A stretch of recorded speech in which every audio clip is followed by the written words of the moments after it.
And oh, by the way, if you're among the first 5,000 ticket holders, you get this insane game day box from our partners at PepsiCo with a game day program and all these other goodies. For those of us who are able to celebrate with food on that day, we have to do something for those that can't. 10, 9, 8, 7, 6, 5, 4, 3, 2, 1, 0. Taste of the NFL begins right now.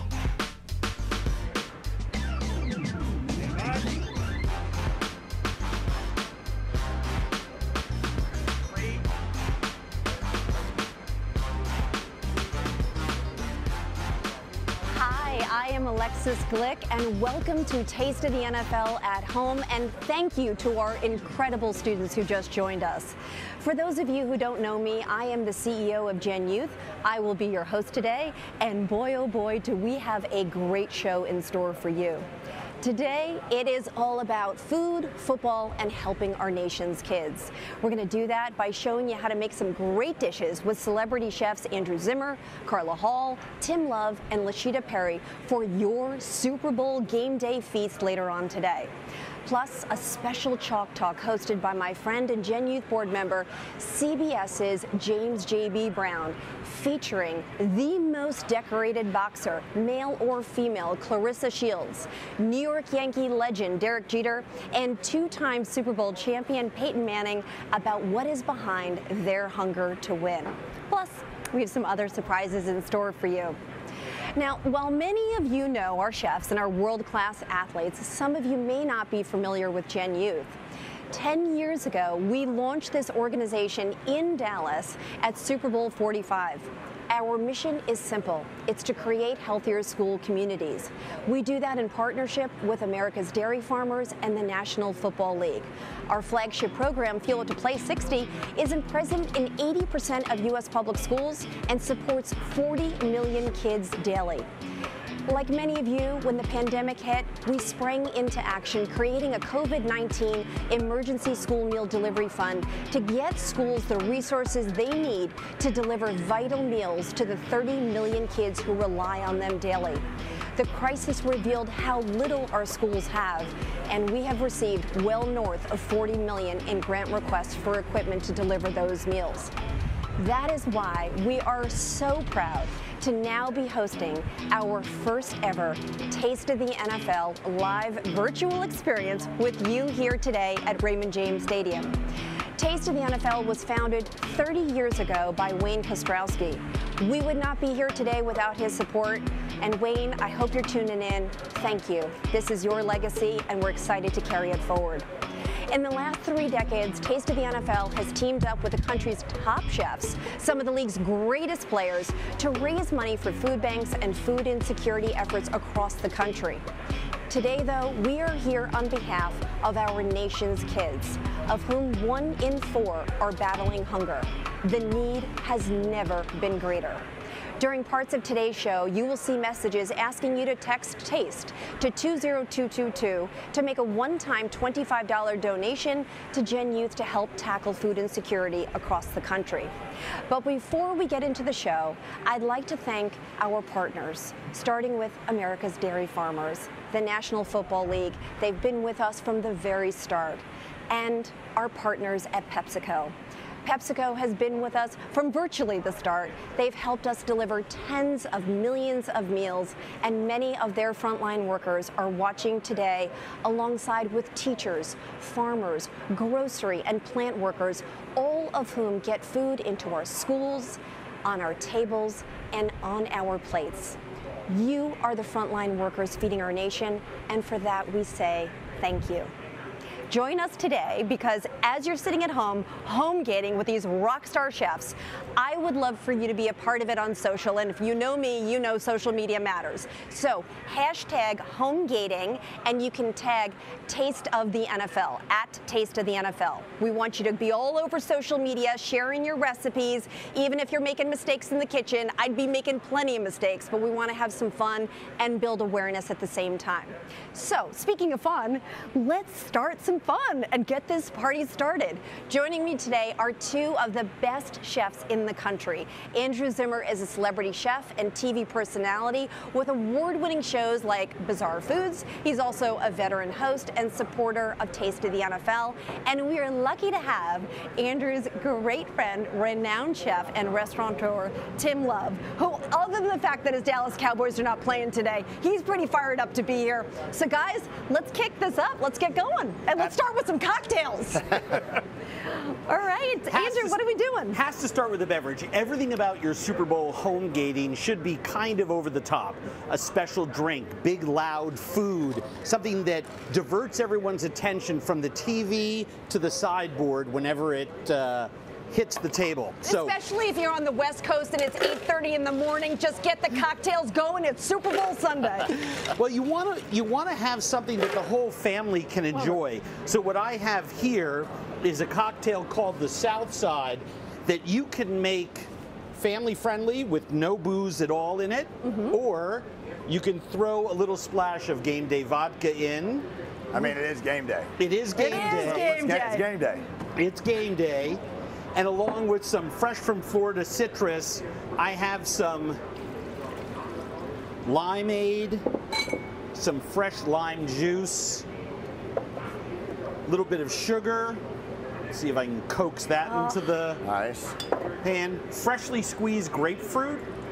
Tim, have you tasted this before? Has he given this to you before? Freshly squeezed. I hang out on the South Side, but I've not had the South Side yet. Yeah, we're the guinea pigs. This is great. I can't wait to get started. This is the really fun part, right? What'd you put in there? Some mint? Mint, basil. Basil. And a high speed blender will emulsify all of those herbs, so you're not going to get any green things in your teeth. And all I do is I just keep kicking the dial up. Start low. That way your blender doesn't get jammed. Okay. That's a good tip because, you know, a lot of people have mojitos. They get all the stuff in their teeth. Clunk. Yeah. Well, also your blender just clunk, turns into a non-operational machine. Oh, and then this is looking so good. You can see here, there's no little green bits. The fun of this is pouring it in the dead center of the glass. I've put a little salt on the rim, ladies first. Thank you very much. You can give those a little stir, but the action of the frozen puree falling in to the blender or into the cup should be good enough. Okay, so give it a little stir. Well, you don't have. I don't have to. Just okay. Tim gave it to me, and I felt like I wanted. Oh, so in other words, yeah, get the vodka up to the top. Here's to feeding hungry children. Okay, cheers. Agreed. Cheers. Salud. Cheers. Starting it off right. What is it, like 8 o'clock on the West Coast? I like it. Okay. Here we go. All right. Now, you have to have. You have to have chicken wings. Wow. Thank you. That's delicious. That's killer. You gotta have chicken wings on your Super Bowl spread.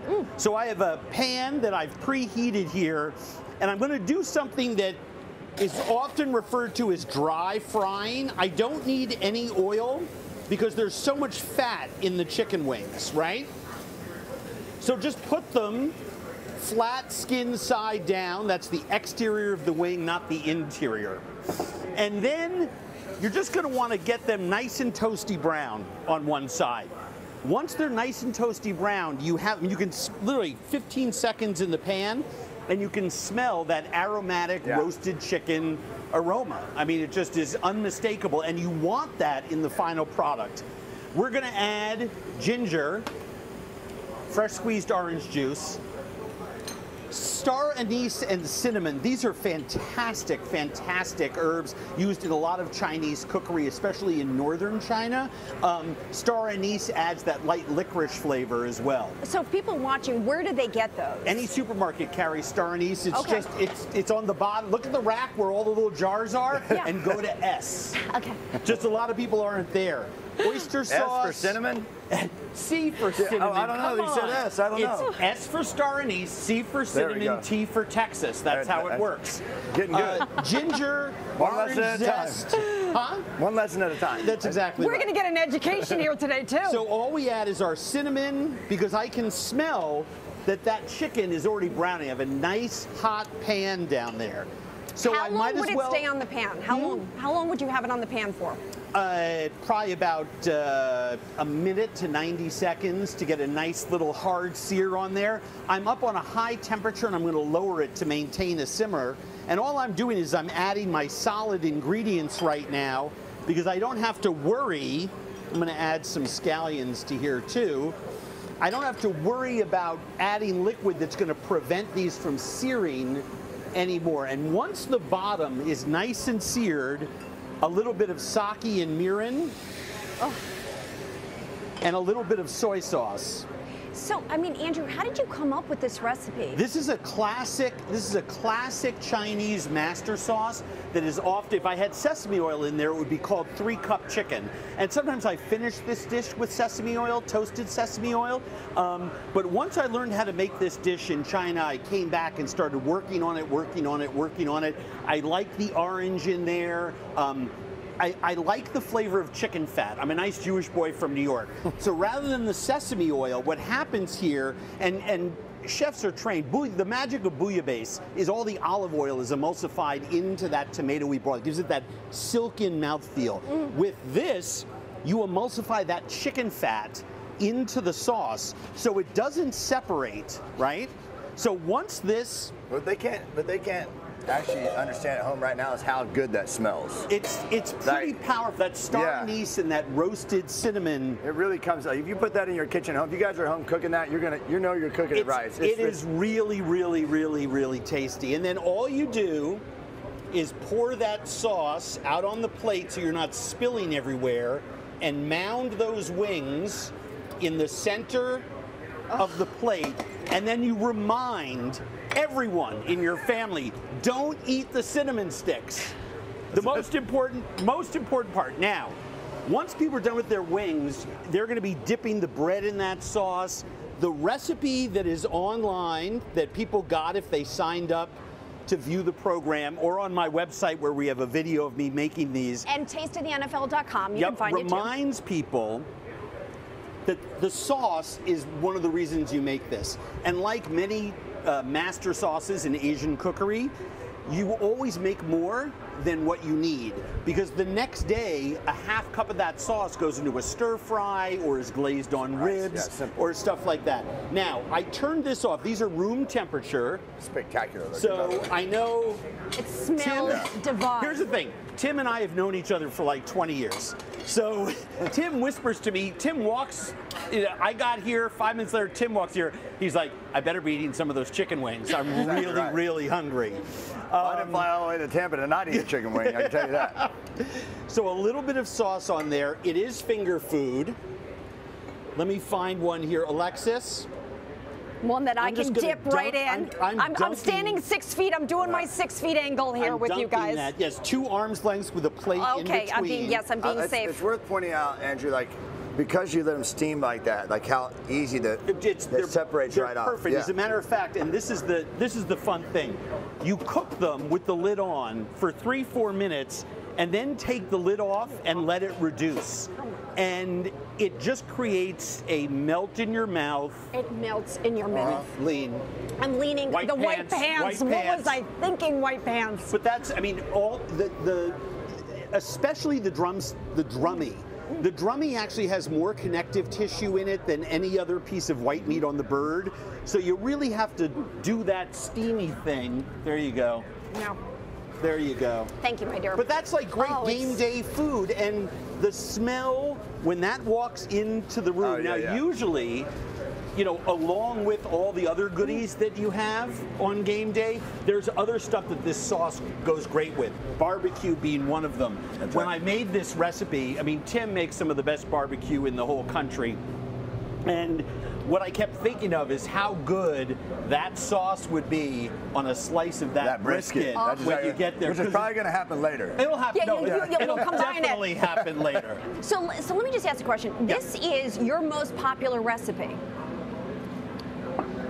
The 2 recipes that have been the most downloaded at foodandwine.com, on my website, anywhere this is, are my wings and my crab cakes. And that always sort of puzzled me because I thought it would be the meatloaf or a fried chicken or something super super accessible. You know, this is a very easy dish to make, but right away you said, hey, star anise, ginger, there's a couple ingredients, mirin. You have to go shopping for that. A lot of people don't have that in the house. I do, because I love to cook Asian food.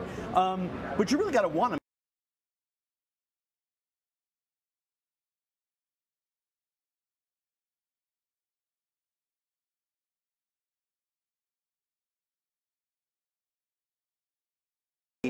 put this, we put this recipe on 3 times this week. You've had it on your website, and it just like, it's insane. It's unbelievable. So you have a new television show. Yep. Family Dinner. Yep. On the Magnolia Network. Correct. What can we expect? I travel around the country having dinners with families. I know that How'd sounds. you come up with the name? I know that. Well, you know television as well as I do. That was the working title. That the fact that it held through and cleared everything is just a mind-boggler to me. But here's the bottom line. It really speaks to why we're all here today with childhood hunger and trying to address that issue. So many people have foregone the family dinner. We've gone, for those of us that are lucky enough to eat, right? And you said before, 1 in 4. Right, are hungry today. So that's only 75% of us, and even then there's another 20% of Americans have to make a choice. So we have to be very intentional, and one thing we've learned in COVID, you remember the first month is, oh my God, I have to be with my family. Then the second month, they're driving me crazy. And then the third month, I'm leaving my job and I'm never leaving the house. Because we realize that spending time together is of crucial importance. And this show, created before COVID, sort of demonstrates why. And we pick families and cast families that have incredible stories to tell. And we get to cook with 80-year-old grandmothers and learn their secrets, recent immigrants, football players. It's a lot of fun. People are really going to like it. I can imagine. Discovery Plus has the shameless plug, is airing the first 2 or 3 shows, and then it goes on to the Magnolia app and the network. Okay, well, we will continue, and also Andrew was one of the originals with Taste of the NFL, which we'll come back and talk about in a little bit. All right, so you now have 1 recipe under your belt. I hope you guys are having fun home gating. Still ahead, Tim Love is going to show us his dish to make watching the game super. So, imagine sitting down with a world champion boxer, a 5-time winner of the World Series, and one of the greatest quarterbacks ever to play in the NFL. Well, given our adherence to social distancing and logistics, it's not an easy thing to pull off. But my friend James Brown of CBS Sports was able to do it virtually for us, and he shares this with you now. JB? Hey, folks, on this Super Bowl Sunday, I am thrilled to be here, if you will, serving up a real treat for the sports fans on what is the biggest day in sports in the U.S., and of course, that's the Super Bowl. We're going to have a discussion, and the 3 guests that I have are expert at talking about what it takes to have a real hunger to win. These guys, if you will, the extra ingredient to be successful, not only on the football field, but in the boxing arena or any other sports arena. No one better in terms of the collective 3 that we have here. Let me just read a couple little thumbnails, if you will. For 20 seasons at Yankee Stadium, he was the heart of the Bronx Bombers. During his career, he made 14 All-Star teams, played shortstop on 5 World Championship teams. Now, talk about in the game of life and being successful. He is the CEO of the Miami Marlins. That would be Derek Jeter. Up next, folks, she is the most decorated U.S. boxer ever. That's male or female. A 2-time Olympic gold medal winner, but more impressively, she holds 9 professional boxing titles in 3 divisions. A first for the sport of boxing. Please welcome Miss Claressa Shields. You're going to love her. And of course, a guy I know all too well, have huge respect for him. No stranger to the Super Bowl, as a matter of fact, the only starting quarterback in NFL history to win 2 Super Bowls with 2 different teams. He's also a 5-time league MVP. That will be Mr. Peyton Manning. Hey, thanks to the 3 of you for joining us for this important broadcast. Thank you, JB. Thanks for having us. Yep, thanks for having us. And maybe I'll start with this first question, which is kind of easy for each of you because clearly you are definitive winners in what you've done in the world of athletics. Now, even in the game of life, more importantly, Peyton can relate to that because my good friend, his former coach and good friend Tony Dungy has ensconced that in me, if you will. Talk about, if you will, the road to winning is never easy. And Peyton, let me start with you because I know your work ethic is second to none. I remember my colleague Phil Simms talking about when he went to practices, you had more insight than even the coaches and ran the practices. Where did that come from? Where did you learn that drive? Well, JB, I think always playing team sports, I always felt like there were a lot of people counting on me to play my role. And your teammates, your coaches, certainly when you get in to pro ball, that's your fans, that's your owner who has drafted you. I always felt that responsibility and accountability to work as hard as I could to do my role because I didn't want to let anybody down. That's the best thing about team sports, that if you're having a tough day, somebody can pick you up. But if they're struggling, you can lift their spirits up. So that's what drove me every day. I had a real passion for it. I used to tell people I would never tell the owners of the Colts or Broncos, but I would have played for free because I love football that much. And obviously my dad taught me at a young age, if you want to be good at something, you have to work very hard at it. So I think those three things kind of instilled in me at a young age, kind of kept me wanting to win. Because if you win, usually those people that I talked about can be happy. And that's what always drove me. Wow, so you took it personally to be the leader. I saw a smile on both Derek Jeter's face and Clarissa's when you mentioned playing for free. I don't think that was in Derek's vocabulary. But hey, Derek, we all know, hey, look, we all, JD, we don't have to talk, but we all know Peyton wouldn't have played for free. Hey, Derek, they would have forced the money on him. Is that right? Hey, Derek, I think back to, it might have been your rookie season when I was blessed to interview you for another sports magazine show. And it's like you almost had this awe and wonder at that stage. Could you have imagined that your career would have turned out like that? The key ingredient for 20 seasons with the iconic baseball team in all of baseball, Derek. No, I never did. I think, one thing that I always do is I approached it like every single day. I never allowed myself to really sort of enjoy the journey. I mean, talking to family and friends, they tell me at times, look, you got to enjoy this. This is a good time in your life. But for me, I was always, what can I do next? Baseball is a sport you play every single day. And after that game is over, good or bad, you focus on the next game. So I had that everyday approach. And, that allowed me just to focus on the team and how we're going to win. And you worry about, your place in history is something that gets debated when your career is over with. So I never really sat around and allowed myself to think about anything personally. It was all wrapped around how we're going to win on that particular day. And I see Peyton nodding with that because that's something he internalized throughout his spectacular career as well. Clarissa, what I'm smiling about when you were the one who almost Peyton Manning like, only because I know what his work ethic is like, not just on the football field, but even television commercials, which are some of the best. Look here, I did something with the San Diego Chicken with him before, and one of the race car drivers. I mean, the guy had every line down pat, Derek. So I wanted to be prepared for this. But Clarissa, your background, you told me last night. You said, "Look, I want to get to know you because I'm the only lady on the panel again, but I'm accustomed to that." But you have been impressive in what you've done, as I shared about your boxing career. A sport of the sweet science, and there's nothing sweet about that science. Yep, you had kind of skipped out right in the middle of your last sentence. The fact that you decided to pick up boxing, an attractive young lady, I know you grew up in Flint, but why the world of boxing?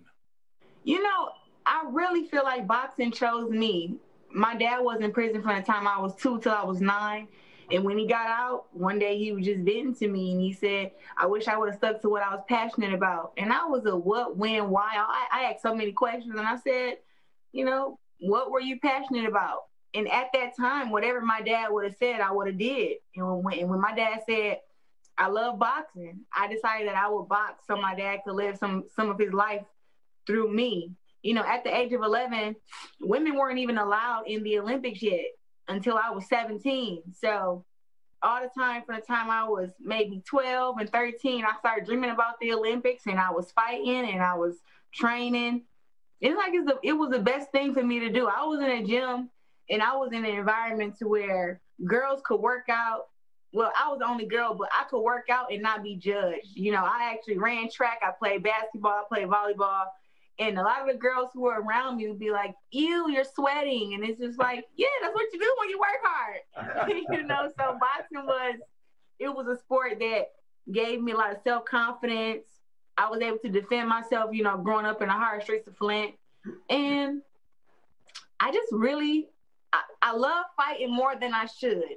Honestly, it's a passion of mine. Like, anybody can get in the ring with me and anybody can get this work. Like, that's just how I am. Like, I love the sport that much to where now you're making history. I'm the first woman to win an Olympic gold medal ever at 165 pounds. And it's like, once you, kind of like what Derek said, like, once you accomplish something, you don't get to sit back and enjoy it. Like, when you're the person, like, when you're, sorry, I beeped out. Like, when you're the person making the history, like, you don't have time to sit back and say, oh, I'm so great. Oh, look at what I did. You kind of just keep looking forward and you ask yourself, you know, what more can I do? What else can I be great at? And you just kind of keep adding to the resume, and then before you know it, you're a Hall of Famer. Wow. Hey, you know, as we've got about 3 or so minutes as we head toward our first break. Your accomplishments, respectively, have been sensational. But let me get something, because each of you are in a leadership capacity. And I'm going to start with Derek first, the man known as the captain for sure. We're in a very different world right now. I do know the three of you to be unifiers. I'm aware of what your charitable activities are, Clarissa, but I'm asking Derek and each of you, in this very challenging environment, one that's pretty divisive, you guys are unifiers. What do you think is very important for us to keep in mind as individuals so that we can truly unify ourselves as a nation? Derek, let me start with you. Well, I think the first thing is you know, you have to be able to listen. You know, I think a lot of times, you know, people are, you know, they have their own mindsets, their own beliefs, and they're unwilling to listen to other people. And one thing you can do is, you know, I get asked quite a bit about leadership, and I think part of it is you have to get to know the people that you're leading. And, you know, that takes a little bit of time. You don't just walk in a room and say, follow me. I mean, you got to earn the respect of people, and it takes time to get to know them. So I've always prided myself on being a good leader. I've always prided myself on being a good listener. And also I'm positive and I'm optimistic by nature. I mean, we all come from the world of sports where you're going to fail more than you succeed most of the time, with an exception of Miss Shields there. You know, you're going to fail more than you succeed. And, you know, you got to stay positive in every situation. And I think that becomes infectious, you know, to the people that you're around. Talking about leadership, Peyton, that certainly sets you up nicely for the same question, sir. Yeah, JB, just to echo Derek, leadership is not handed to you with a title, right? Just because you're the quarterback, you're the shortstop, you're the president, you're the manager, doesn't make you a leader. You have to earn that mantle of leadership. And to earn that mantle, you have to earn the trust and respect of the people that you are leading. And you can't rush that process. You have to show that you're right in there with them. I totally agree with Derek. Being a good listener, asking lots of questions. Some people view asking questions as a sign of weakness. You know, you don't know all the answers. That's normal. That's okay. Questions wrench open those windows and uncover potential solutions. So I think admitting you don't have all the answers, and like Derek said, listening, asking those questions, that makes you a better leader, makes you a more effective communicator with the people that you're leading. And the last thing I'll say, get to know the people that you are leading. I spent time with my teammates off the field, in their hometowns. You can't talk to everybody the same way. The more you know about them, what makes them tick, what drives them, the more of an effective leader and communicator you can be. Yeah. Clarissa, I certainly know of your passion for the Flint, Detroit area. Please think on that answer. We're going to step aside and take a quick time out, and we're going to go to, if you will, our boss, who is Alexis Glick, who is certainly enjoying herself with this taste of the NFL. Let's check in with her now. We'll be back right after this. Thank you, JB. We're going to hear more from that all-star panel later. Plus, some of our students are going to weigh in on their hunger to win. And Carla Hall is going to whip up a dish guaranteed to score with Chiefs and Bucs fans alike. But first, an important message we'd like you to hear.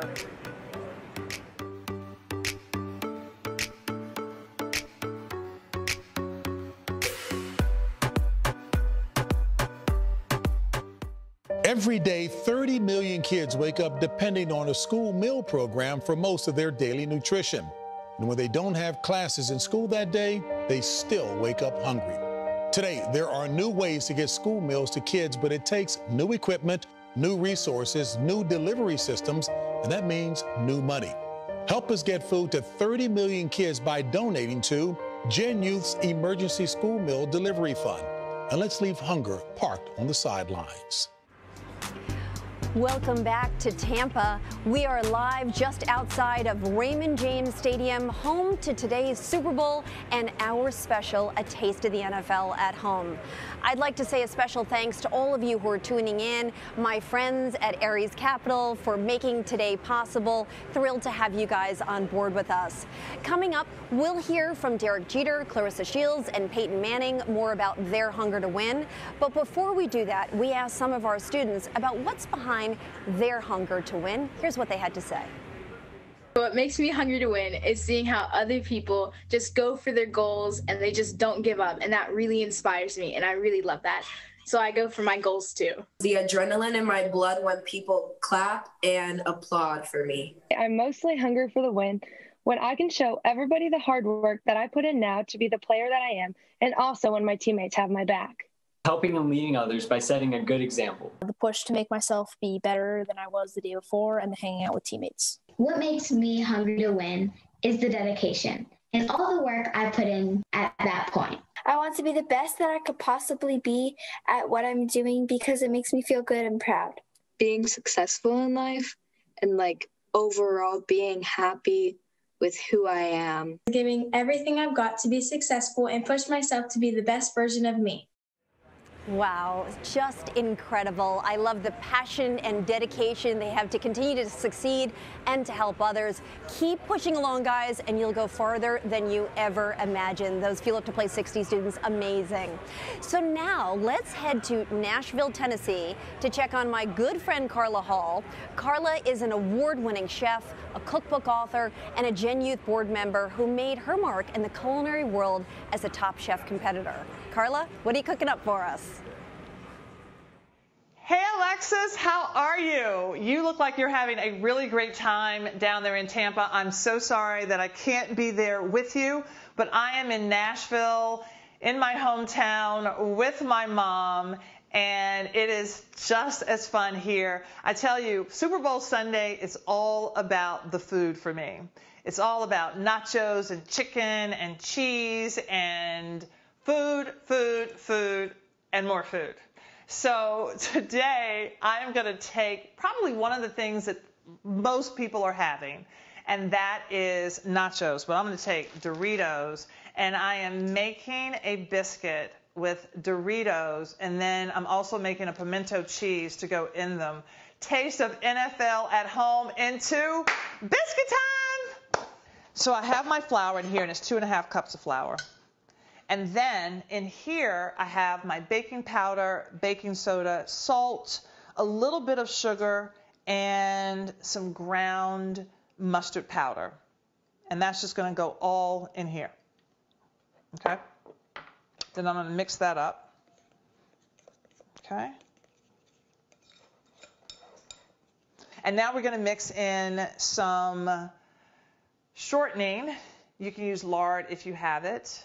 Couple tablespoons that goes in there. And then what I'm doing here is just pinching.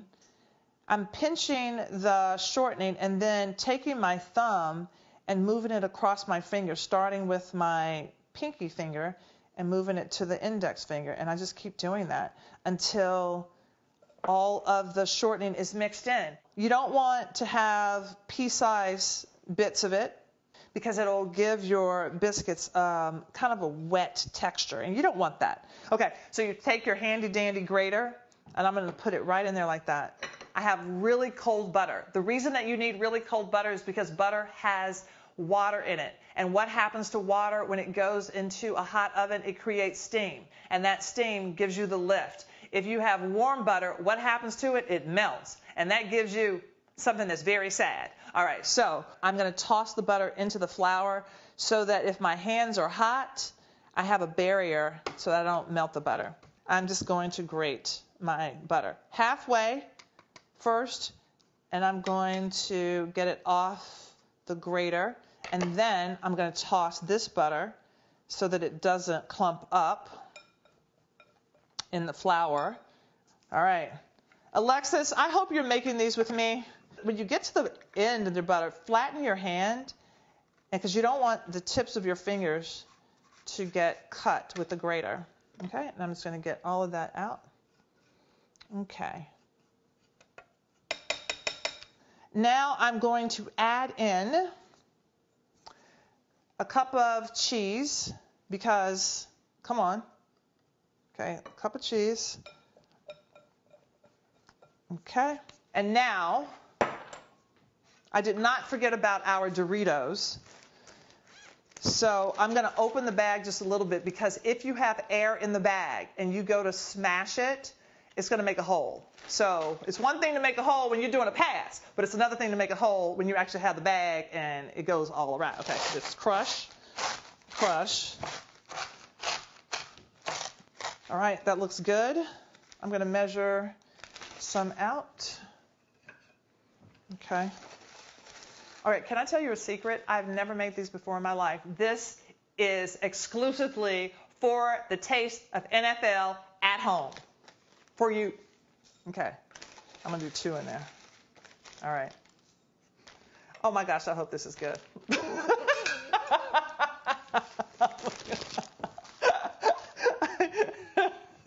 I'm going to tell you, watch my face, because my face does not lie. All right, so now we're going to mix these all up.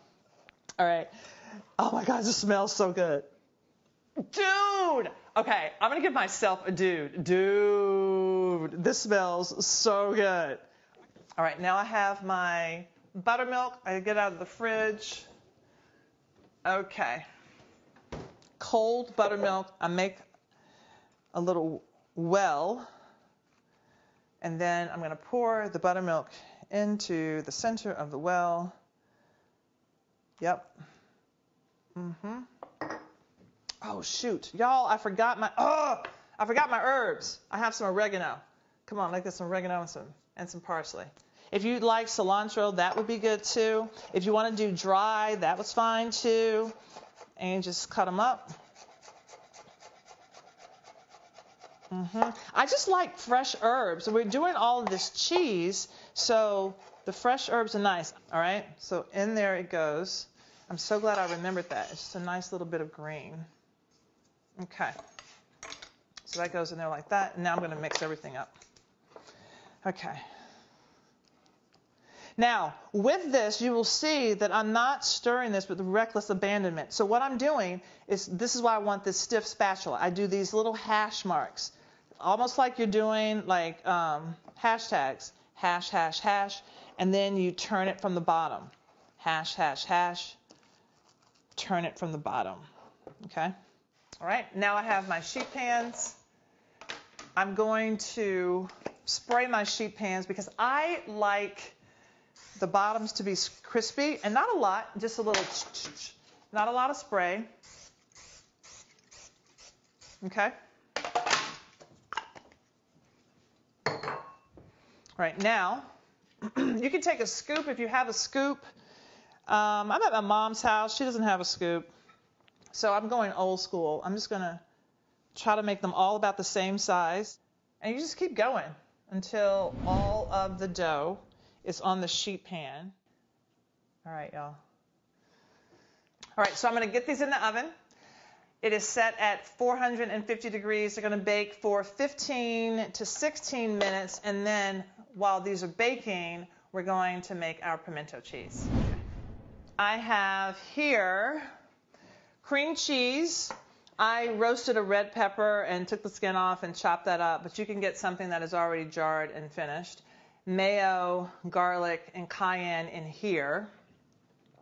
And then I have Monterey Jack and cheddar cheese. I did a sharp cheddar, and then you're going to mix all these ingredients together. I'm just going to put mine into the mixing bowl, okay? So that goes in there. And then I'm going to put the mayo, cayenne, and garlic. That goes in there. Just like a good Southerner, I am making pimento cheese. And the peppers go in here, okay? Everything basically goes in except for the grated cheese. Okay, moving that aside. A little bit of salt. You don't need a lot of salt because the cheese has salt, but boop.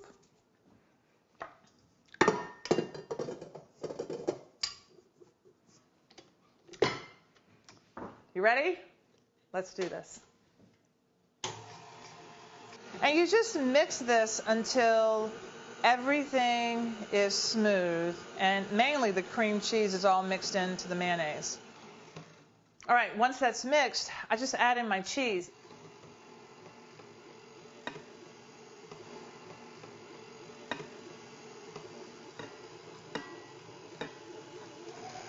All right, you hear that? That's the mixer working. Everything looks pretty great. So take my paddle off, take my bowl off. And that was, oh, y'all, let me get in here. Oh, they look good. I was like, ah! Ooh, they look so good. All right, you guys, multitasking at its best. The nose smelled my biscuits. It cooks so quickly, so I'm going to put those down onto a little trivet. I'm going to remind you what we're working with. Look at that. Okay, now I can finish putting the pimento cheese into a bowl. I should taste it. I should taste it. I'm going to wait.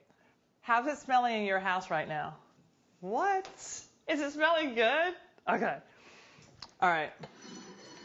Let me get some condiments. I'm going to put some biscuits on a plate. They're nice and crunchy. Oh my gosh.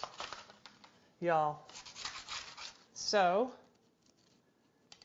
I'm just going to fork it. Look at that. Look at the cheese bits, and you got the Doritos in there. Okay, I'm going to take part of a tomato, half of a tomato. Okay.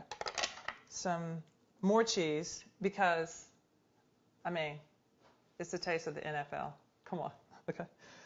Okay, we're going to put that in there.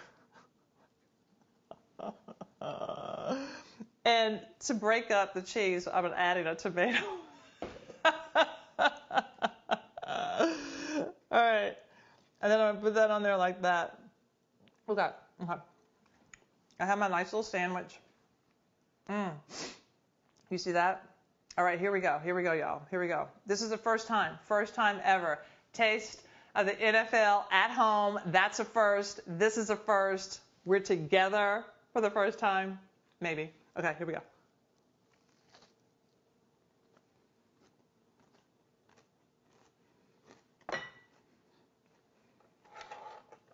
Alexis, girl, this is so good. I'm throwing it back to you because I'm going to finish eating these. It's so good. Carla, you are so good. I'm so sorry that you weren't here, but I am so happy that you sent me some of those biscuit sandwiches because I want to take a bite. Guys, Andrew's hiding them from me. Come on. Okay, I got to take a bite. What is Carla wearing my glasses for? She did. I know. I know. You with the green glasses today. I was so impressed. Okay. I love her pimento cheese. That I've had before. Oh my goodness. This is so good. Yeah. Oh, Carla, you're a dream. Okay. I'll take that. Oh my goodness, I'm going to continue to eat this. You can find Carla's recipe and all of today's recipes on tasteofthenfl.com. Up next, we're going to hear from our all-star panel of Derek Jeter, Claressa Shields, and Peyton Manning. That's in 60 seconds right after this important message.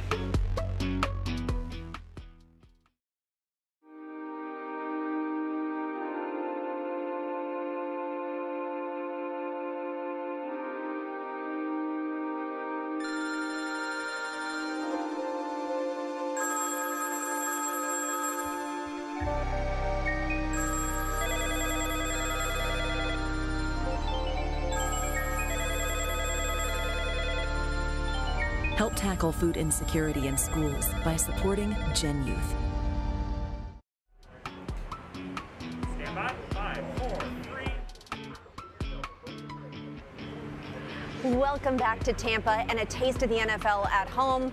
I want to say a special warm welcome to all of America's dairy farmers across the United States. We would not be here without you, and of course our friends at Schreiber as well.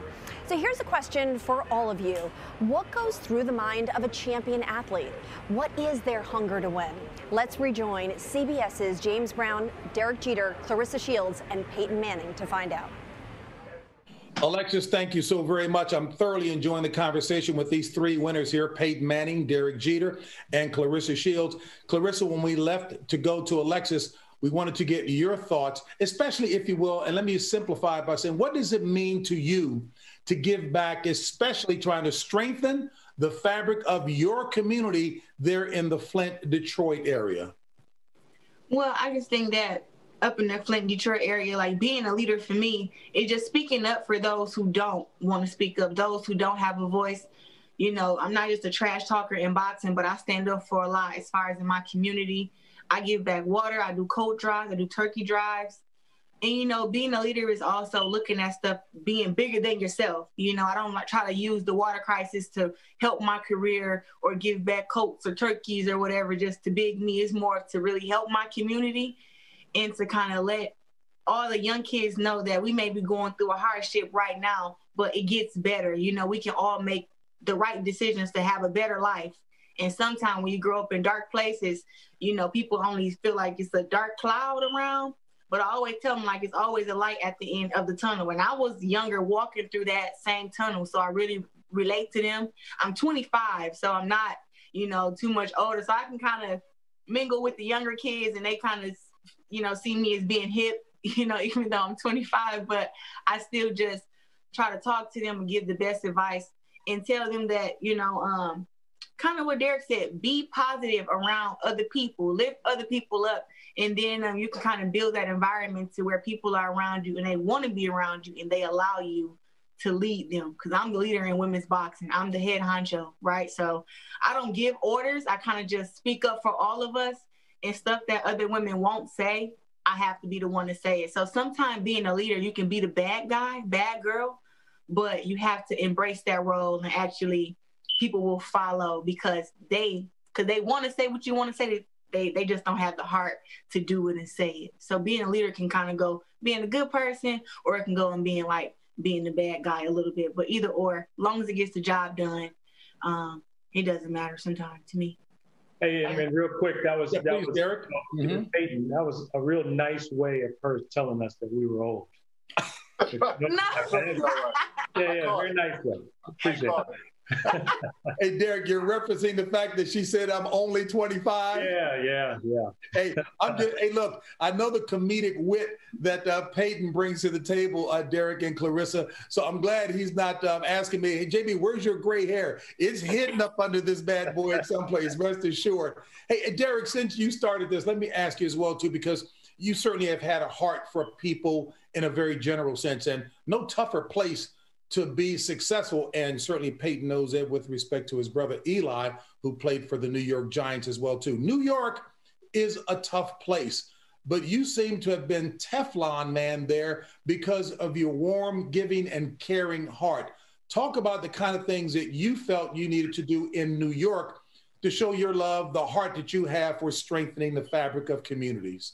Yeah, well, I think the first thing, anytime that, you know, you're in this position and you have this platform like we all do, I think you try to improve the lives of others. And, you know, giving back to the community has always been important to me. It's been important to my family. It's important to everyone that's on this call, right? That's the reason why we're here. And I think, you know, everyone has to deal with adversity. Everyone has to deal with failure. You know, we all do. We do it in our careers. You do it in your lives. You have to deal with it. But how are you going to overcome it? You overcome it with the people that are closest to you. And those are the people that are a part of your support group. And you know, you talk about food insecurity for kids. The more people that are here helping out this mission, this cause, the more support these kids are going to get. And we're going to help tackle food insecurity throughout the country. Hey, Peyton, Derek set you up very nicely for that. But Derek and Clarissa, I want you to see if I'm setting Peyton up before he talks about food insecurity and why this is so important that we all contribute. We often mention the word family. Some people paying lip service to it, but heavens, Derek has got kids now, so I'd love to see that. But Peyton, tell the story about you and Coach Dungy when you were playing, and he wanted to make, I think, Saturdays family days. You weren't a big fan of that until you went to Denver. Let you tell the story from there, sir. Well, Saturdays is a more casual practice. It's the day before the game in the NFL, so the hay's in the barn. So Coach Dungy always encouraged players and coaches to bring their kids out there. And we're trying to run a play and practice. We got a 7-year-old kind of running right in the middle of the field where the linebackers are. We got a 10-year-old who's coming behind me like he's about to sack me. And I remember just telling him, like, Coach, I don't feel like this is a serious practice. We're not focused. I think we ought to have no kids here. Block it out. It needs to be all business. We got to get ready to play. And fast forward several years later, I'm playing for the Broncos. Ashley and I are blessed with twins, and my kids are coming out there to practice, and they're the ones on the field during that Saturday walkthrough. And I called Coach Dungy and said, hey, that was a good idea. Now I get it. Now I see the point of it. So as Derek said, you know, trying to have that balance in your life with working hard for your profession, your family, and giving back to the community, JB. You can do it all. You have to work hard at each of them. You got to plot time for each of them. But like Derek said, to me, when you play for the Indianapolis Colts or the New York Yankees, part of the job is to give back to that community, to live there, to be a part of it. The fans want to know if you're totally invested, not just on the field and off the field. And food insecurity is such a worthwhile cause to get behind. There's so many great causes out there, but anytime we can help the younger generation, it's well worth our time and our money. Hey, Clarissa, as I swing it around to you, I was just watching Derek smile when Peyton mentioned about the twins, et cetera. I mean, let me ask this politely. I was trying to ask Harold Reynolds, another baseball player who Derek knows very well, to give me some information on Derek, but I'm seeing the smile when Peyton mentioned his twins. Derek, tell me what it's like. If I'm not mistaken, you've got at least one daughter. Now, what have they taught you? But talk to me about your family. You know, I have two daughters now. My oldest is 3.5. My youngest is 2.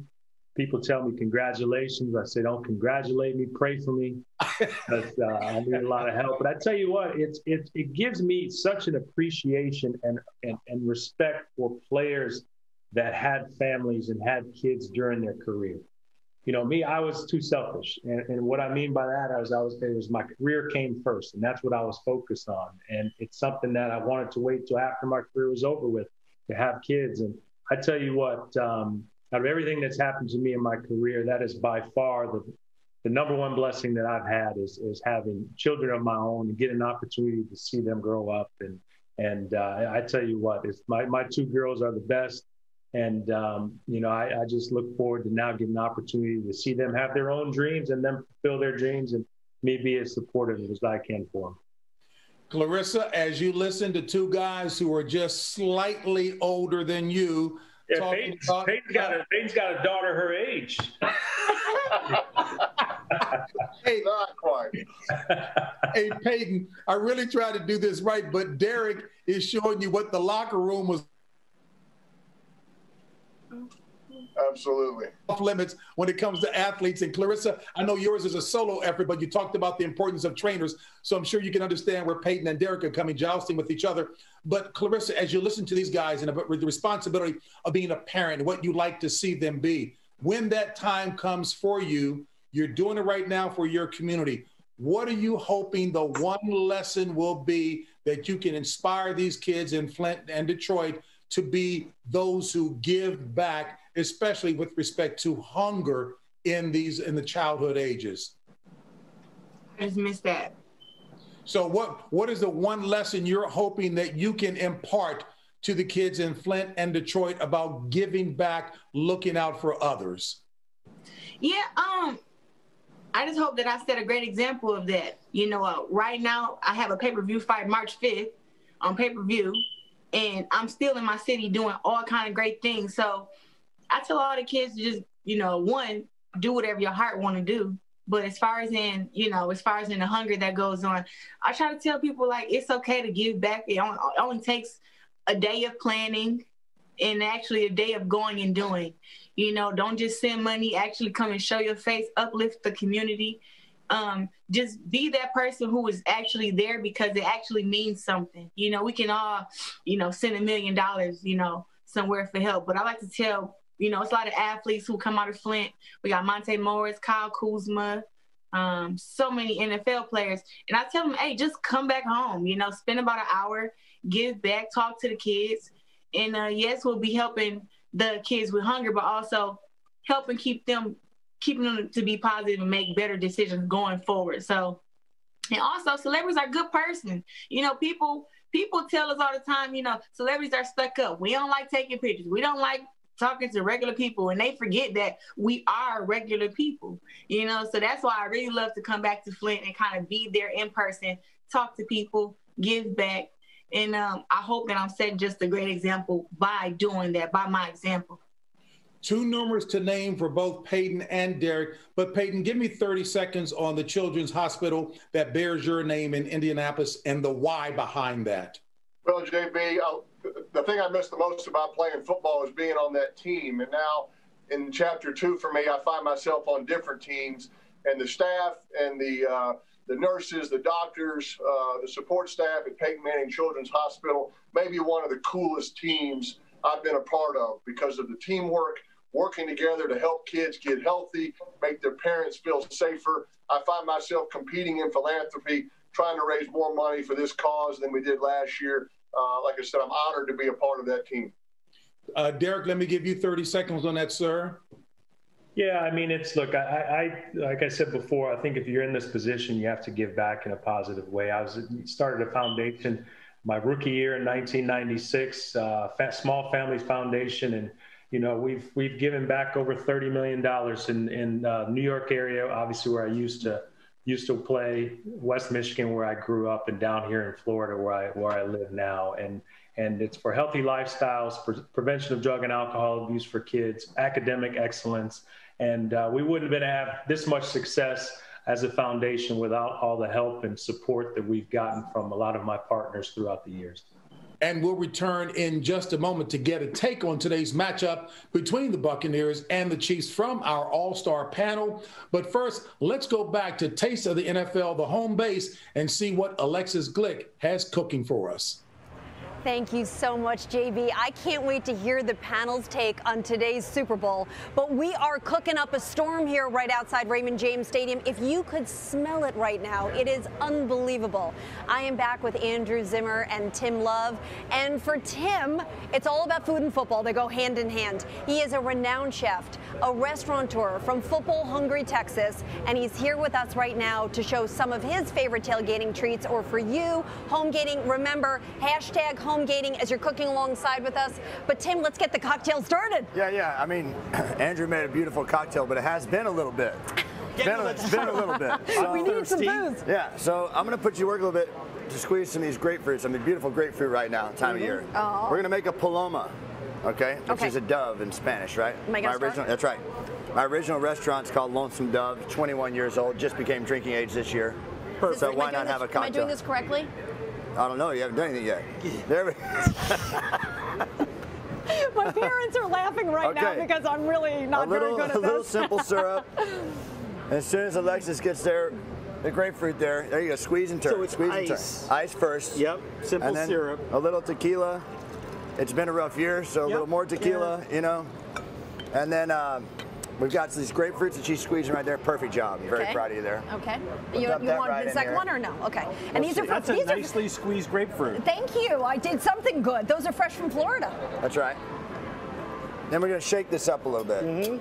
You know, act like you're cool at home. That's how you do it. Yep.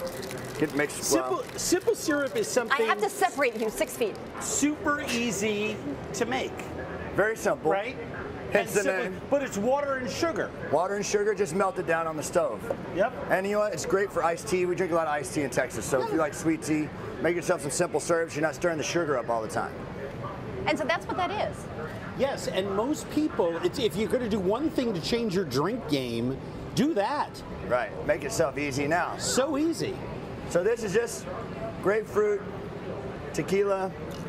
Then we're going to add a little bit of lime. A little hack for the lime here. Instead of making normal wedges on limes like most people do like this, you know, and cut them in half, trim the edge of the lime like this. Get a side like that. You get a lot more juice out of your lime when you put it like that. So see how it just squeezes out real nice there? Oh, that looks now, great. Andrew, I didn't put any alcohol in yours because you don't like it so much. And then we top it off with a little bit of sparkling water to give it a little zip. Okay. If I drink, I break out in SWAT teams. I've seen it happen. No, I haven't. Actually, thank goodness. Cheers, everybody. Cheers. Palomas. Happy game day. Happy game day. You guys Yes. are awesome. 6 Cheers. feet. Okay, here we go. 6 feet. 6 feet. We're moving back. 6 Delicious. feet. Okay. Ooh. So we're going to do some stuff now. It's refreshing. It's the grapefruit. Yeah. It's the grapefruit. The tequila. My husband would like this. So we're doing stuffed jalapenos. Very simple. Okay. First, we're going to roast the jalapeno. So I got a raw jalapeno here. You can do these on the grill. If you have a stove with flames, you can just put them right on the flames.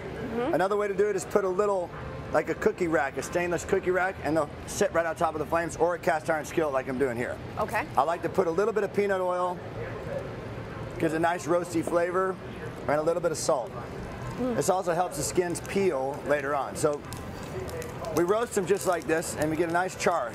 See here? Wow, you can hear that. You can hear it roasting. Right. Then we put them into a bowl like this and wrap them up to steam.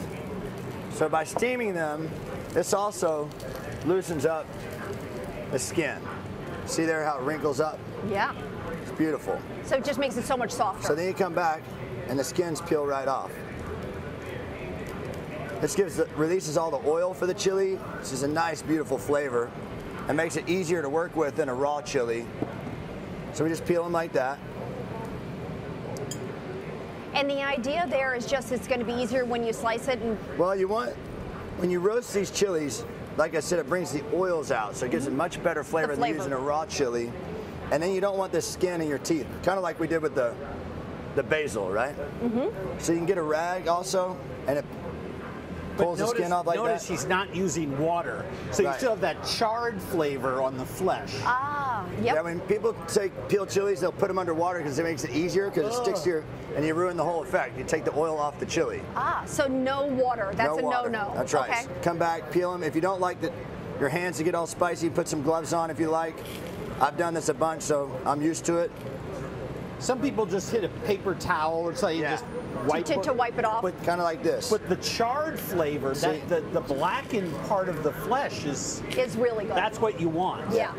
So is this like one, Tim, is this one of the, I mean, Tim, you got 14 restaurants. Is this one of the go-tos? Well, this is one of my game day go-tos. So let me explain something to you. So on game day, if you have brisket and queso and you live in Texas, you're going to be just fine. It doesn't matter how you combine them. It doesn't matter. You can put them in a cocktail, people will be happy. They Even if the Cowboys are not queso, doing well, you're good with cocktails, this. They're like, yes. Okay, done. But instead, we're going to make a dish with it. So.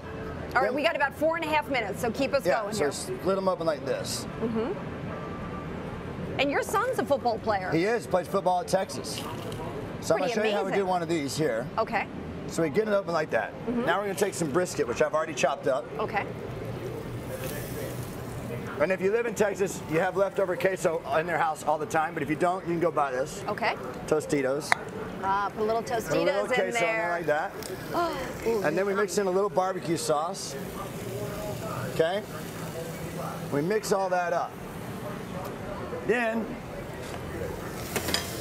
looky here. You just need to get it slightly warm in case the queso is cold. we're stuff it in here like this. Oh my goodness. Yeah. If that doesn't say football, I don't know what does. And just because there's not enough in there. Yeah, just because I need a little extra. It's Sunday. Yeah. It's Sunday. Let's go deep. So we wrap them up nice like this. Look at that. Oh. Put them on a tray with a toothpick, and then we bake them. And then this is the part where everybody goes, ooh, ah. Oh. We're waiting with bated breath. Cue the audience. Oh man.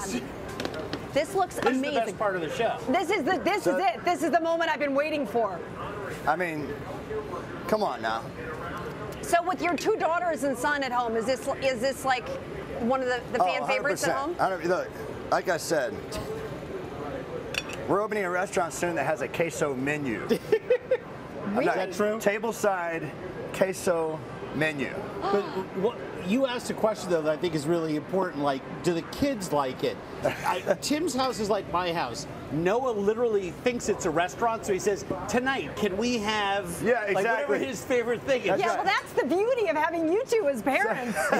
So now we can't forget the bean dip in the middle. I just want to be clear, guys, that if you don't know this, that Tim wakes up in the morning and does yoga, and that's because we got to get our heart moving after we eat That's this. because I eat this every day. This is real simple. Bush's grilling beans, a little bit of chicken stock, puree it. These are the Bush's baked beans. Yeah. Yeah. Season with whatever you want. Whatever. In fact, they're pretty well seasoned. Yeah. You don't really. You can add a little salt. I like to add a little cilantro to it. Little bear mixer right there. Oh wow. That's it. Bean dip. How about that? And so you just dip it in. Dip it in. Let's just go. pick it up. Like, are we good? Yeah. Let's go. Okay. All right. Here we go. This is the filthy special. That's it. That's it. That's it. Oh my God. Oh. Spicy and tasty. That's football. That's why you gotta have the paloma. This is a first. This is very so good. This is, yeah, I mean, wow. You really that is like, so good. You know, touchdown. I give you a touchdown for this. This is pretty good. This is amazing. Taste that chili? Yeah, you can. It's delicious. The flavor of the jalapeno comes out when you roast them. Oh my goodness. This makes you drink the cocktail. Mm-hmm. Yeah. Oh, actually, right? Okay, let me take a sip of the cocktail. Take a sip. That is, oh my God. So okay. it's a simple dish, really is. So you gotta make the brisket first, right? How long does that take? Well, that one takes about 8.5 hours. It takes about 30 seconds. You just go to the woodshed and order it. You can do that too. You can go to the woodshed and order it. Yeah, they have it there. That's what I do. Brisket there. In fact, we're gonna take this brisket and trim it up and dip it in your sauce. Can I ask you a question quickly before we go to the next segment? You own 14 restaurants. Restaurants are really hurting. Yes. How are you dealing with it? What are you doing to keep your people incentivized and working?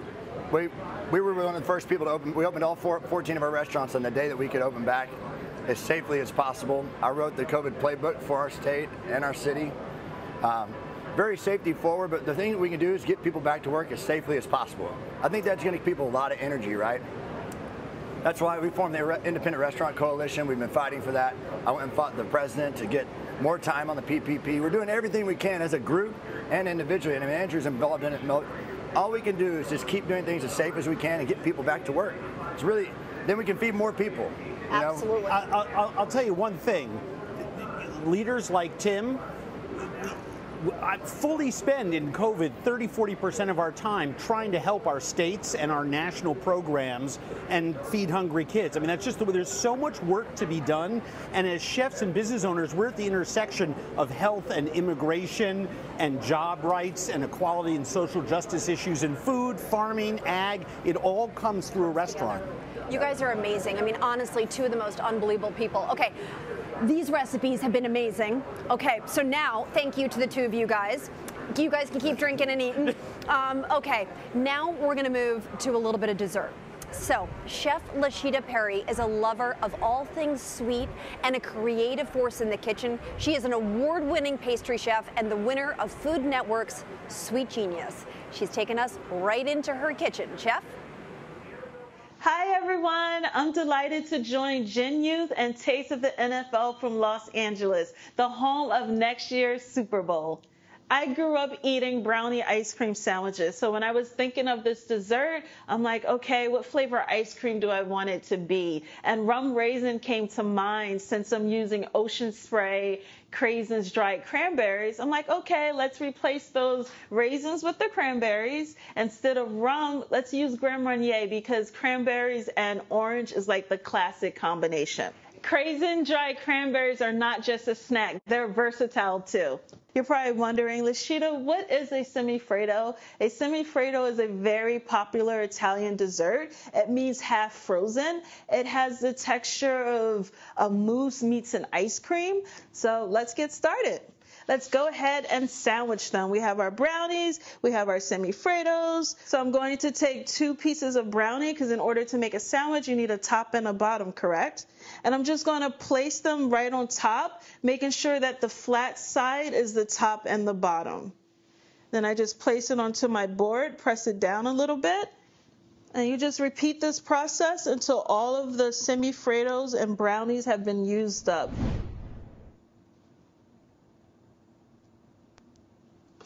Perfect. And now all we have to do is just garnish them so that they look like footballs. I have some white chocolate here that I melted. And now I'm just going to make my football marks.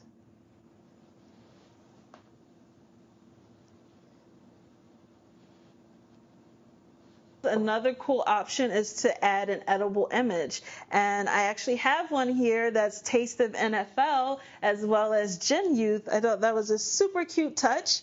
I just printed that on some edible paper and glued it to some Motto and chocolate. And then I'm literally just going to place them right on top of the sandwiches. Or you can do a combination of both. And just like that, we made these delicious cranberry Grand Marnier semifreddo sandwiches. Thank you so much for joining Gen Youth and Taste of the NFL today. I look forward to seeing you all next year right here in Los Angeles for Super Bowl 56. Enjoy the game tonight, and back to you, Alexis. Thank you so much, Lashita, and we're looking forward to eating some of those treats and more next year when we see you in Los Angeles at Super Bowl 56. You can find her recipes and all of today's recipes at tasteofthenfl.com. Don't forget #homegating and tag Taste of the NFL. Share with us on social media. More Taste of the NFL after this message.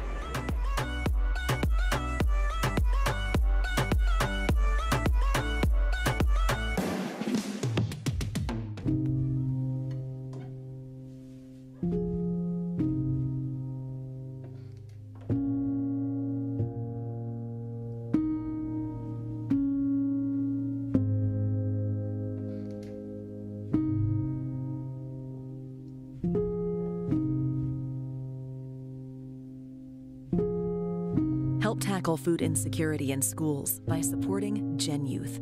To donate, visit genyouthnow.org.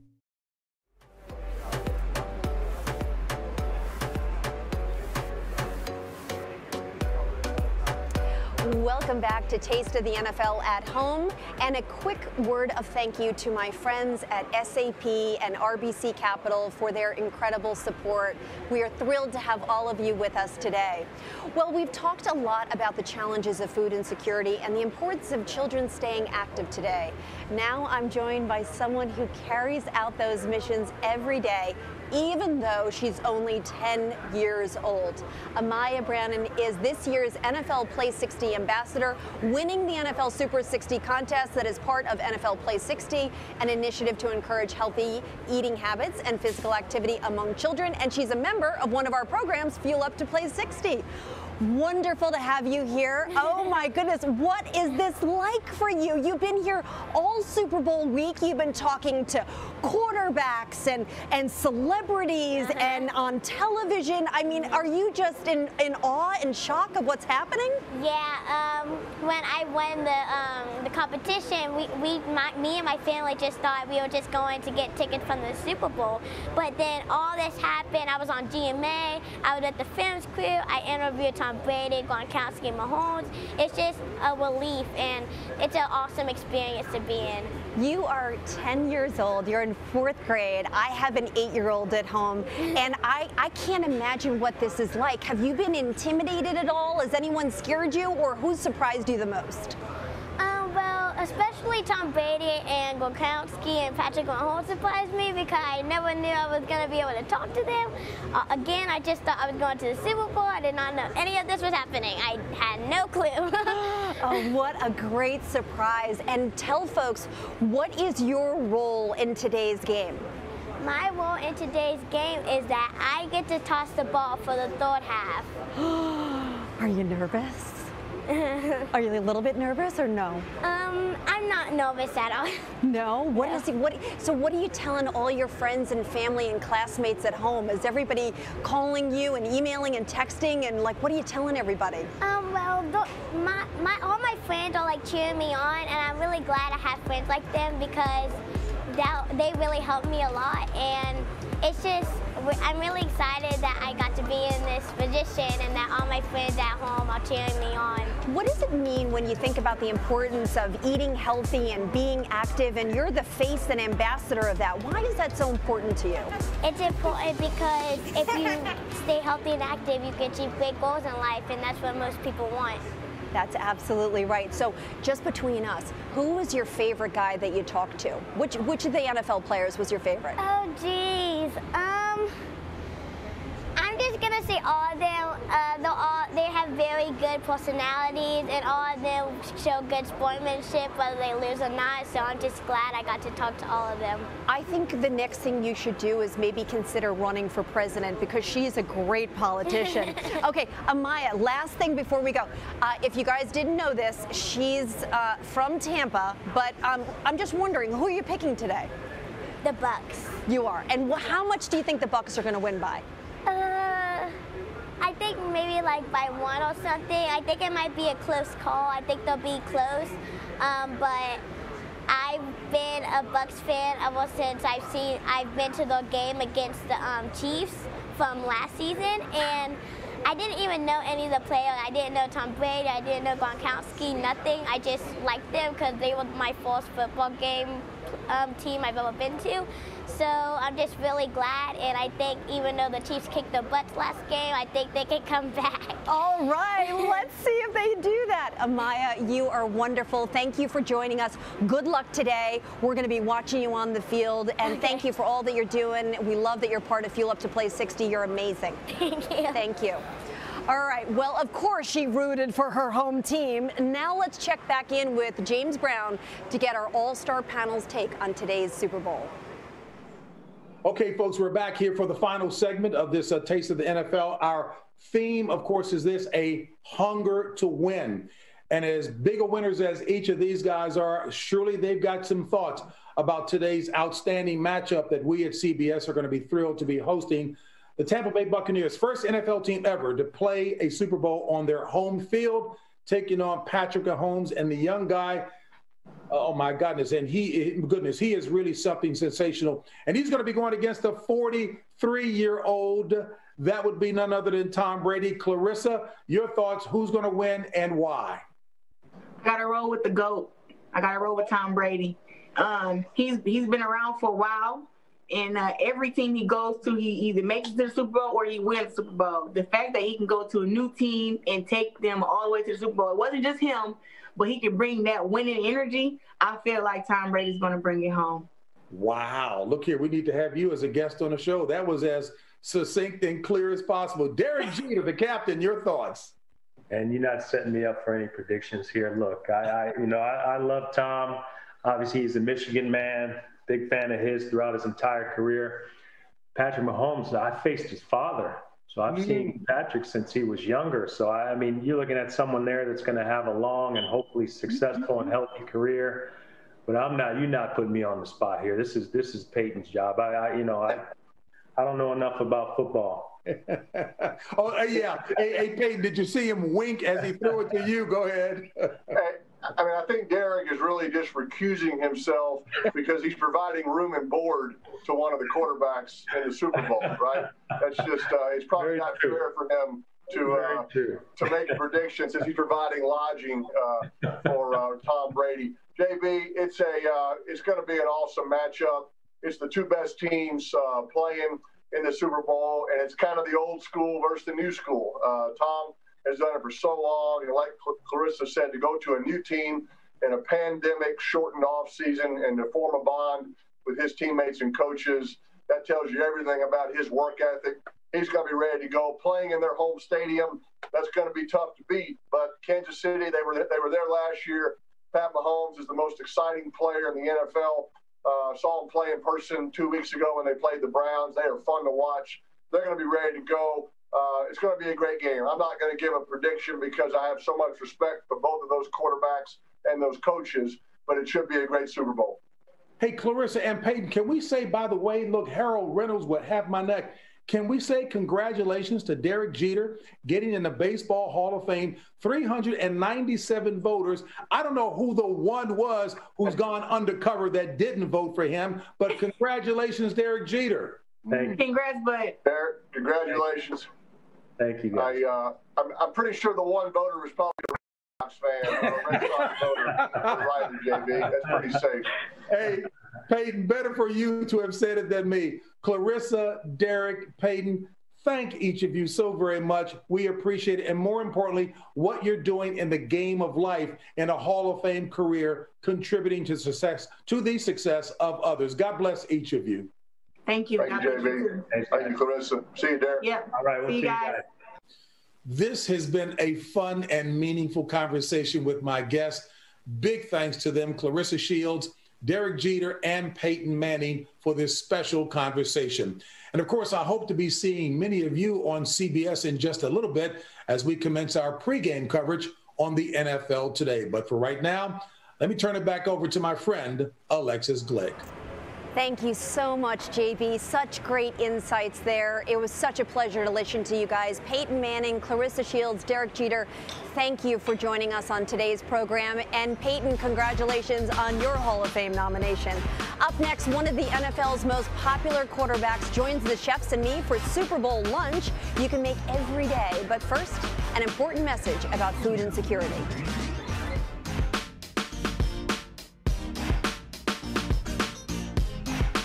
Every day, 30 million kids wake up depending on a school meal program for most of their daily nutrition.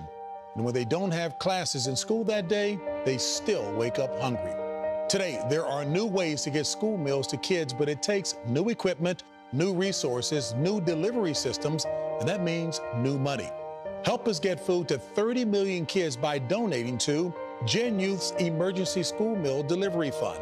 And let's leave hunger parked on the sidelines.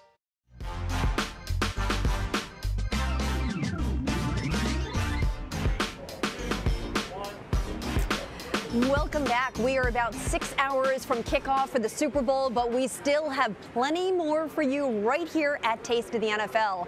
So in addition to two chefs who can call the plays in the kitchen, Andrew Zimmer and Tim Love, we're now joined by someone who really knows how to call the plays on the field. A veteran of 16 seasons, including 2 seasons right here at Raymond James Stadium. We welcome Ryan Fitzpatrick to Taste of the NFL. Hey, Ryan. Oh, happy to be here. Thank you for having me. Thank you so much. You know, if you guys probably know him from being this quarterback and doing amazing things on the field, but you're also a father of 7. So I give you enormous credit in the pandemic world, what it's been like, I'm sure, taking care of those kids. Yeah, it's been very crazy, and we've got 6 kids in public school, and so, you know, making sure we're doing all the checks and making sure everybody's following all the protocols, but things have been great. You know, it's been challenging for everybody, but we're still having a good time. So, you know, you played in 8 different Yep. teams, right? I've heard that Buffalo was your favorite. Was it because of the chicken wings? The chicken wings were a big part of it, yes. Until you had Andrews. Well, when we talked about this and you mentioned food, I was in. You know, whatever it was, as long as we were going to try some food, That's what I'm all about. You're all in. So you played here for 2 years. Give me a sense, what's it like being a part of this program, and are you kind of subliminally rooting for them today or not? I've got some mixed feelings today. So I have a lot of former teammates. The coaching staff is new, but the GM, Jason Light, was there, who's a good friend of mine. The coaches, I don't know a whole lot of them, but these players, so many of them former teammates that I love and I'm really rooting for. I've also played in the AFC East for 8 years of my career, and so the quarterback, you know, I went against him quite a bit, and you're never really fond of somebody that beats you up all the time. So I am rooting for Tampa today. Very excited about it. You are. Yeah. Awesome. Okay, well, let's get going. Let's start cooking, because we are now going to make some deli sandwiches. You can go over here with Andrew. Beautiful. These are premium deli meat sandwiches from our friends at Kretschmar, which is a part of Smithfield Foods. Oh, by the way, thank you to our friends at Smithfields. They are supporting the delivery of 3 million meals because of this. Okay, so, which is huge, huge. Okay, let's talk about the sandwiches, the deli meats. Tim, you start. Which one are you doing? Well, I'm going to use a little bit of the roast beef here, and I'm going to make a bit of a mayonnaise with a little basil, cilantro, and some pickles. This kind of gives a really refreshing flavor to it, like this, and a little bit of those roasted jalapenos that I roasted earlier. So I'm going to mix all that up.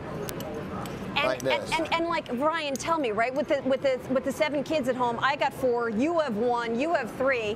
I mean, you know, some premium, good old-fashioned deli meats that we can make some kids some sandwiches. This is about the perfect lunch. Cheating. You're cheating. Yes. What are you cooking? What kind of sandwich are you making over there? What I wanted to do is I wanted to do a football sub, because it's toss me that. Oh wow! Here we go. Oh, the quarterback sneak. I got a maid sandwich. With bacon on it? Oh my goodness gracious me! What's happening here? Oh my goodness! Here's the deal. Here's the deal. One of the great things about cooking is that you get to sometimes make sandwiches with some of your favorite players, and I've been a big fan of Ryan's for a long time.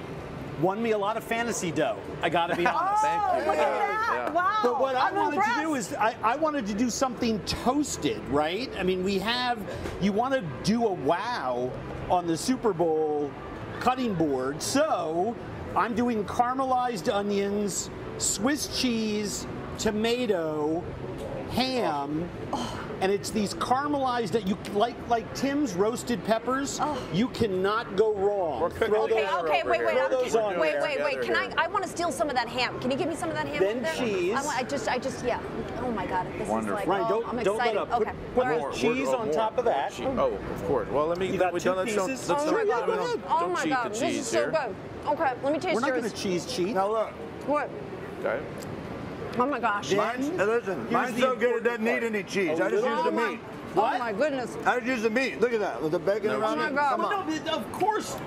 I don't need any cheese. Okay, The only cheese that you use is in queso. That's right. Drizzle a little olive oil on that. I just want to say, Kretschmar, I'm in love. guessing- The meats are amazing. Just Okay, a hold quick on. little drizzle here. got it. Okay, Look, wonderful. hey, look, I know you Fitz magic. I drizzling. know you make the magic. I know you make the magic Fitz, but I'm just saying you might want to try The that bacon! The bacon! might wanna try Oh that. my Am God. I allowed to try the No, you're competition? supposed to. You're Okay, judging wonderful. this thing.